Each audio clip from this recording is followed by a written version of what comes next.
Kadang kita cuma duduk diam di tengah obrolan, dengerin yang lain ngobrol panjang lebar, sambil mikir dalam hati, perlu aku ngomong sesuatu nggak ya? Kalau aku ngomong, nyambung nggak ya? Atau malah bikin suasana jadi canggung. Kita ngerasa otaknya rame tapi mulutnya diem. Ada banyak yang mau disampaikan, tapi selalu ada rasa ragu di ujung lidah.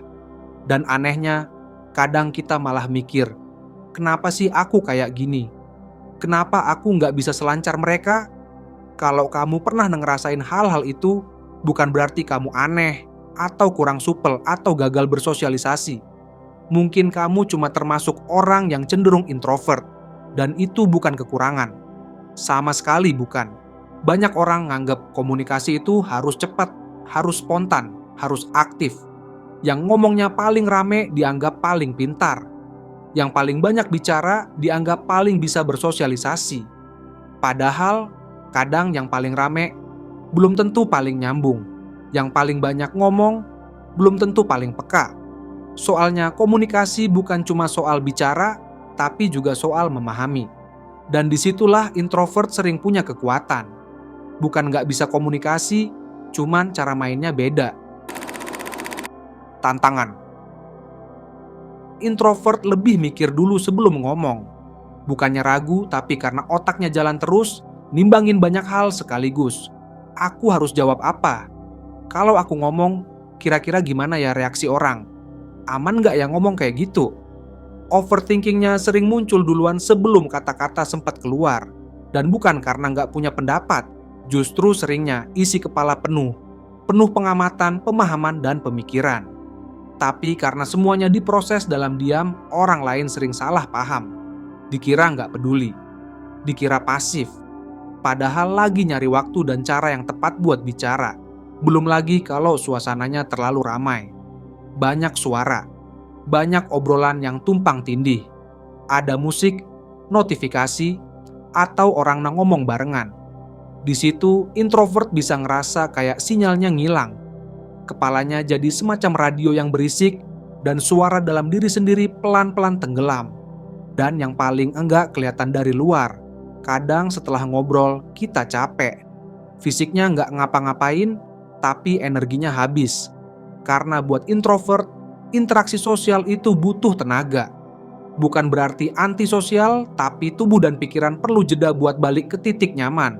Dan itu normal, nggak salah, nggak kurang, cuman beda cara kerja aja. Kekuatan komunikasi introvert. Tapi jangan salah, introvert punya kekuatan komunikasi yang sering enggak disadari karena bentuknya halus, tapi dampaknya dalam. Introvert lebih peka waktu mendengar, enggak buru-buru kasih respon, tapi benar-benar nyimak.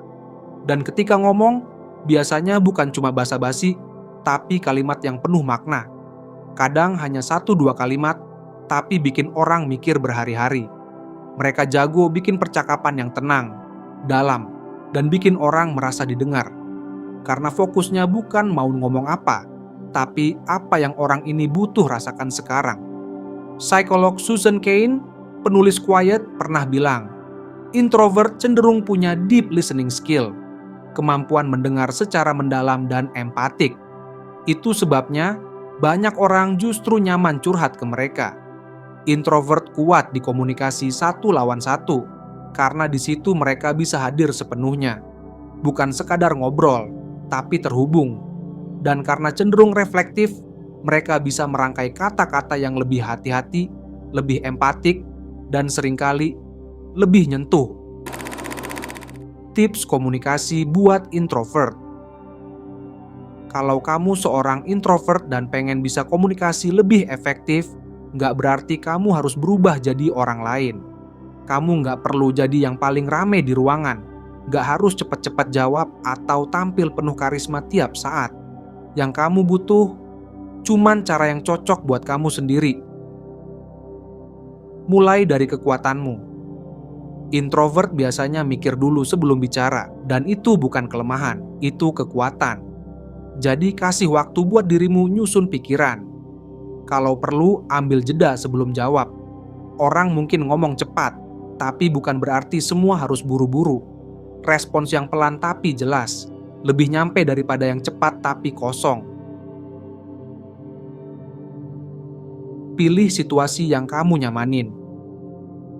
Banyak introvert lebih nyaman ngobrol personal, satu lawan satu atau dalam kelompok kecil, dan itu valid. Kadang ngobrol sambil jalan, atau sambil ngerjain sesuatu bareng, malah bikin percakapan lebih natural. Jadi pilih setting yang bikin kamu bisa jadi diri sendiri. Bukan soal hindarin keramaian, tapi soal tahu di mana suara kamu paling bisa keluar. Kalau belum siap bicara, tulis dulu. Introvert sering lebih ekspresif lewat tulisan. Entah itu catatan, pesan teks, atau email, semua bisa jadi media buat melatih kejelasan dan kedalaman komunikasi. Menulis itu latihan berpikir, dan dengan menulis, kamu bisa nemu bahasa terbaik buat nyampein isi hati sebelum akhirnya dilatih ke lisan. Dan yang paling penting, kasih jeda buat diri sendiri. Interaksi sosial nguras energi, jadi jangan anggap istirahat sebagai kemunduran. Recharge itu bagian dari proses. Ambil napas, tenangin kepala, dan sadar. Komunikasi yang baik itu datang dari versi terbaik dirimu. Dan versi terbaik itu butuh ruang buat bernapas. Komunikasi bukan soal siapa yang paling rame, tapi siapa yang paling tulus nyampein isi pikirannya. Yang penting bukan seberapa sering kamu ngomong, tapi seberapa dalam orang merasa didengar dan dipahami. Kamu yang introvert, yang suka diam dan mikir panjang, yang kadang lebih banyak nyimak daripada nimbrung, kamu juga bisa kok bikin orang lain merasa nyambung, merasa dihargai, merasa dekat, dengan caramu sendiri, dengan gaya yang mungkin tenang, tapi dalam. Nggak harus jadi pusat perhatian untuk punya dampak. Dan itu nggak cuma cukup, itu berharga. Terima kasih sudah meluangkan waktu untuk menonton. Semoga video ini bisa memberi sedikit ruang buat refleksi. Kalau kamu merasa ini bermanfaat, atau ada hal lain yang ingin dibahas lebih lanjut, silakan komen di bawah. Aku sangat senang dengerin pendapat kamu.